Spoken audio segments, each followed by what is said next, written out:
It started the day my mom told me her old friend Mia would be visiting for the weekend, and bringing her son.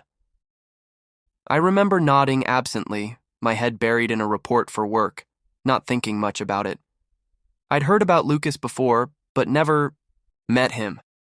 "You're going to like him," she said with a smile. "He's your age, lives in Portland now. Such a sweet boy." I wasn't expecting anything, not really. My girlfriend Emily had just flown out to a tech conference in Boston, and we hadn't been seeing much of each other lately, even before she left. Our calls had become check-ins. Her voice felt farther away each time, like we were slowly moving out of each other's orbit. But I told myself it was just distance. We'd been together 2 years. We loved each other, didn't we? Lucas showed up late Friday afternoon. I was carrying a basket of laundry down the hall when I saw him step inside. Tall, sun-kissed skin, with dark eyes that moved like he was seeing everything and calculating none of it. His smile was immediate, confident, but not forced. "Hey," he said, extending a hand. "Lucas, you must be Daniel." I shook his hand, surprised at how warm his grip was. "Yeah, hey, welcome." He looked around the house like he'd been there before in a dream. "Your mom talks about you a lot," he added casually. "Said you're the serious one."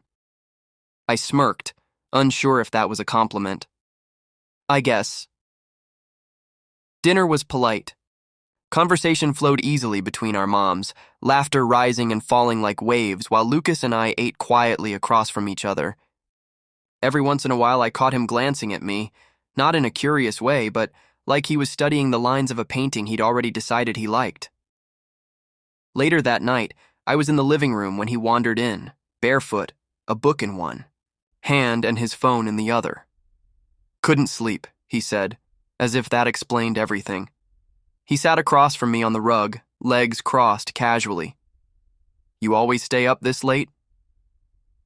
"Sometimes," I said. "Helps clear my head." He nodded like he understood more than I'd said. "I like the quiet, it's honest." We talked. About nothing at first. Music, the cities we hated, the awkwardness of childhood photos. Then about things that felt more fragile. He told me he came out at 19, said it felt like unlocking a door he'd been staring at his whole life. Didn't say much, just listened. When I glanced at the clock, it was almost 1. "I should crash," I said, standing. Lucas stretched. "Right. Guess I should too." But there was a problem. The guest room AC had given out again, a long-standing issue no one ever got around to fixing. My mom, ever the hostess, had insisted he take my bed. I could sleep on the couch. But Lucas, after hearing that, had raised an eyebrow. "We can share," he'd said earlier, shrugging like it was no big deal. "It's just a bed." And now here we were, standing in the hallway between 2 sleeping women and a room that felt suddenly too small. "You sure?" I asked, already opening my bedroom door. "Totally. It's fine if you are." The room was dimly lit by the streetlight outside. I changed quickly, facing the closet, avoiding mirrors. Lucas did the same, dropping his hoodie and slipping under the blanket without ceremony. We lay there for a minute, neither of us saying a word. The silence wasn't awkward, but it wasn't restful either. I could feel his presence beside me like static, subtle, constant, unavoidable. My phone buzzed. "Emily. Made it safely. Long day. Miss you." I typed back a quick reply. "Glad." "You're safe. Miss you too." I didn't hit send. The screen dimmed in my hand. Beside me, Lucas shifted slightly, his shoulder brushing mine just for a second. "Good night," he said softly, not facing me. "Good night," I replied, finally placing the phone face down on the nightstand. I closed my eyes, the ceiling blurring above me, and tried not to think about how my heart was racing or how close he felt in the darkness. I told myself it was nothing, just sleep, just another night. But it didn't feel like just another night, not at all. The night stretched longer than it should have. I lay motionless, eyes wide open, breathing slowly, deliberately, trying to steady the pulse pounding behind my ribs. Beside me, Lucas's breathing was even, but not asleep.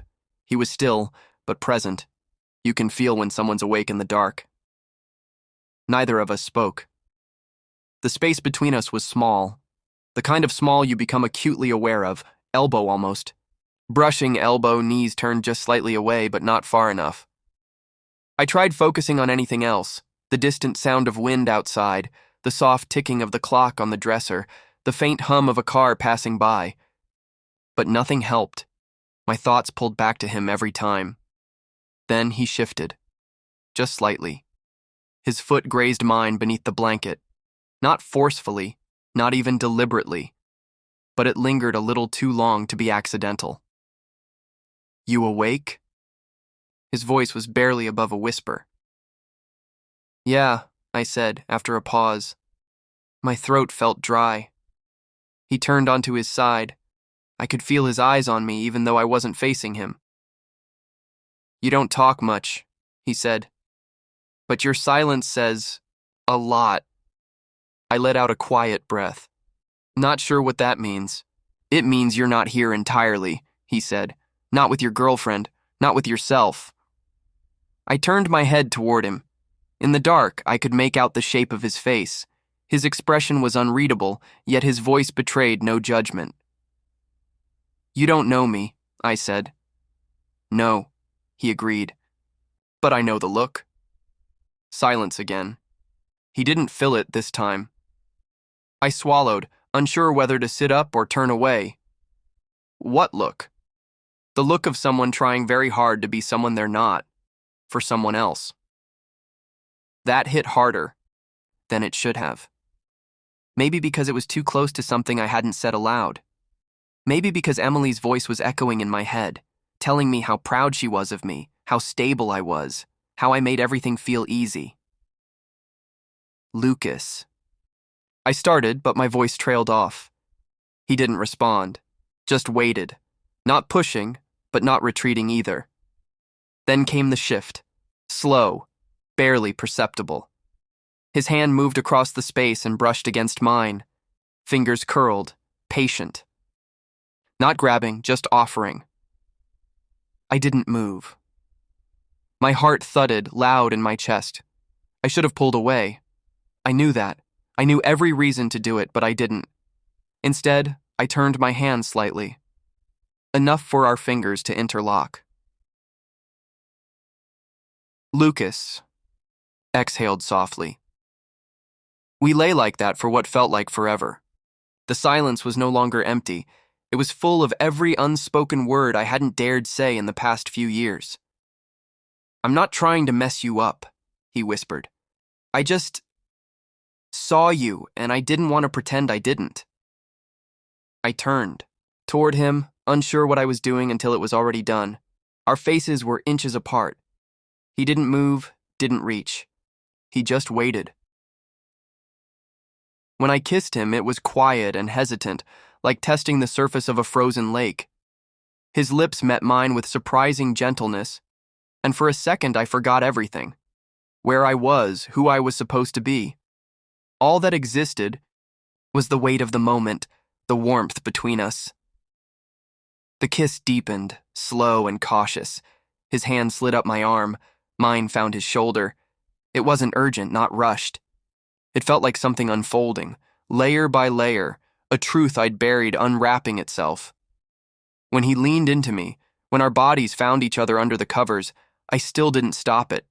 I could have, but I didn't. There was no plan, no promise, just breathing and hands and tension giving way to surrender. I wasn't thinking of Emily. I wasn't thinking at all. Afterward, we lay side by side, the air thick and quiet. I stared at the ceiling again, though it looked different now, like something had shifted, even in the walls. Lucas turned to face me. "Are you okay?" I nodded, not trusting my voice. He didn't press. Eventually, I heard his breathing, steady, slowing into sleep. But mine didn't. I stayed awake, my mind racing with questions I wasn't ready to answer. I kept thinking something had changed, not just in that room, but in me, and there would be no going back. Morning light spilled across the room like a confession. It was soft but unforgiving, outlining everything the night had allowed to blur. I blinked against it, momentarily unsure where I was. Then the memory surged back, vivid and immediate. Lucas's touch, his breath, the heat between us under the blanket. The bed was empty now, still warm on his side. The pillow bore a faint impression of his head. I stared at it, the silence suddenly loud. Downstairs, the clatter of dishes and my mother's voice floated up faintly through the floor. Sunday morning routines had already resumed, as if nothing had happened, as if everything hadn't changed. I sat up slowly, rubbing my face, unsure how to move in a world that hadn't paused for my choices. My phone sat on the nightstand where I'd left it. A new message waited. Emily. Hope you slept well. Just landed back in Boston. Call when you're up. Love you. The words stung in their simplicity. I stared at the screen, thumb hovering over the keyboard, but I couldn't bring myself to type a reply. Not yet. I finally dressed and made my way downstairs, my body moving automatically, while my thoughts trailed behind like smoke. In the kitchen, my mom and Mia sat with coffee, talking softly. Lucas stood by the counter, pouring orange juice into a glass. He looked up as I entered, his eyes meeting mine for only a second before shifting away. Morning, he said, like it was any other day. Morning, I replied, taking the seat farthest from him. No one noticed the space that had grown between us. My mom handed me a plate of eggs and toast. I ate without tasting, nodding at the right moments, smiling when expected. Lucas laughed at something his mom said, but the sound felt distant. I couldn't tell if he was acting or if he really could compartmentalize so easily. Maybe he'd done this before. After breakfast, the women went out to the garden with their coffee, letting the morning sun chase away the cool air. Lucas stayed behind, rinsing dishes. I lingered in the hallway, watching him move, casual, composed, like the night hadn't unzipped my whole world. He turned off the water and dried his hands. Can we talk? He asked without looking at me. I hesitated, then nodded. We stepped outside onto the porch. The breeze was light, but I pulled my sleeves down anyway, suddenly aware of my own skin. Lucas leaned against the railing. You don't have to say anything. I just wanted you to know. I meant what I said. I wasn't trying to push you into anything. I know, I said. My voice felt foreign. He looked at me carefully now. Are you okay? I don't know, I admitted. A long silence stretched between us. Leaves rustled. A bird chirped somewhere nearby. It was the kind of quiet that begged for answers but didn't demand them. I don't regret it, Lucas said finally. But I don't expect anything either. I looked at him, wanting to ask what it meant, wanting to ask what I was supposed to do now. But I didn't. Instead, I said, it wasn't just physical. I know. He started to say more, but then Mia called from the driveway. Their bags were already packed, trunk open, goodbye in motion. Lucas gave a small nod. Take care of yourself, Daniel. And just like that, he was gone. I watched the car disappear around the bend, the quiet in its wake heavier than before. Back inside, I sat on my bed, staring at the phone again. Emily was waiting. She didn't know. She might never. But I did. And that changed everything. I lay back down, pulling the blanket over my chest, the same one we'd shared just hours ago. It still smelled faintly of him, like some stubborn proof that what happened wasn't imagined. I didn't text Emily. I didn't call. I didn't move. I just lay there, listening to the silence, wondering what part of me had awakened, and whether I had the courage to face what came next.